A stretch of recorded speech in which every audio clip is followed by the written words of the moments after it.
இங்க 2 பேர் ஒருத்தன் உயிரோடு இருக்கானா இல்ல செத்துட்டானான்னு தெரிஞ்சுக்க அவனோட வீட்டுக்கே போயிட்டு அவங்கிட்டே விசாரிக்கிறாங்க. அப்ப அவனோட கண்ணுக்கு இப்ப வந்திருக்கிறது ஒரு அழகான பொண்ணு மாதிரியும் இன்னொருத்தன் வயசான ஆளு மாதிரியும் தெரியுது. இதனால இவங்க 2 பேருமே உள்ள கூப்பிட்டு அந்த ஆளு நான் உயிரோட தான் இருக்கிறேன் என்ன தொட்டு பாருங்க அப்படின்னு சொல்லிட்டு கேக்குறான். அப்ப ராய் அவர்கிட்ட நீக்கு உங்ககிட்ட கொஸ்டின்ஸ் கேட்பாரு, அதுக்கு நீங்க ஆன்சர் பண்ணா மட்டும் போதும், அது வரைக்கும் நான் சாப்பிடுறேன்னு அந்த ஆள் கண்ணு முன்னாடியே சிக்கனை சாப்பிட ஸ்டார்ட் பண்றாரு. அப்ப நீ கேட்கிற ஒரு கொஸ்டினும் அந்த ராய் சாப்பிட்டு இருக்க சிக்கன் பத்தி தான் இருக்கு. இப்ப அவர் சாப்பிட்டு இருக்க சிக்கனோட டேஸ்ட பத்தி அவர் வெளியே சொல்ல ஆப்போசிட்ல உட்கார்ந்து இருக்கிற நாக்கு அப்படியே ஊற ஆரம்பிக்குது. கொஞ்ச நேரத்திலே அவன் வாயை பொளந்துகிட்டு ஒரு பெரிய மான்ஸ்டரா உருமாறான். இதனால ராய் நிக்கி கிட்ட அவனை அரெஸ்ட் பண்ண சொல்றாரு. அவனும் அந்த மான்ஸ்டர் அரெஸ்ட் பண்றதுக்காக கையில காஃப் போட போறான். அப்ப அந்த மான்ஸ்டர் ஃப்ரிட்ஜோட டோரை ஓபன் பண்ணி அவங்க 2 பேருமே அட்டாக் பண்ணுது. அப்ப கூட நிக் அந்த மான்ஸ்டர் கையில எப்படியோ காஃபை மாட்டிடுறான். ஆனா அது அதோட கையை தனியா பிரிச்சு எடுத்துட்டு அந்த ஃப்ரிட்ஜுக்குள்ள இருந்து ஒரு பாக்ஸ் எடுத்துட்டு ஓடும் போது அதுக்குள்ள இருந்த கோல்டு எல்லாத்தையும் முழுங்கி அது அப்படியே அந்த பில்டிங்ல ஜம்ப் பண்ணுது. இப்படி ஜம்ப் பண்ணும்போது அது இன்னொரு பில்டிங்ல செமையா அடிபட்டு கீழே விழுது. இதை பாக்குற நிக் அந்த மான்ஸ்டர் இறந்துச்சுன்னு நினைக்கிறான். ஆனா அதுக்கு எதுவுமே ஆகாம திரும்ப நார்மல் ஆகுது. அப்ப நிக் திரும்பி பார்க்கும்போது ராய் ஓடி வந்து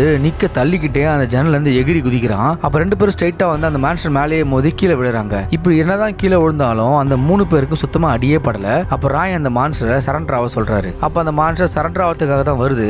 ஆனா மேல இருந்து கீழே விழுந்த நிக் செம்ம கோவத்துல அதோட கை அவங்கிட்ட தான் இருக்கும். அதை எடுத்துட்டு வந்து அந்த மான்ஸ்டரை செம்ம அடி அடிக்கிறான். அப்படி அடிக்கிறதுல அது முழுங்கின தங்கத்தை எல்லாத்தையுமே அந்த மான்ஸ்டர் வாமிட் பண்ணிடுது. இப்ப கீழே இருக்க தங்க கட்டி எடுத்து நிக்க பாத்துக்கிட்டே இருக்கான். அப்ப அந்த மான்ஸ்டர் அவனை கடிச்சு சாவடிக்கிறதுக்காக வருது. அந்த டைம் ராய் அது கண்ணால சுட்டு சாவடிக்கிறாரு.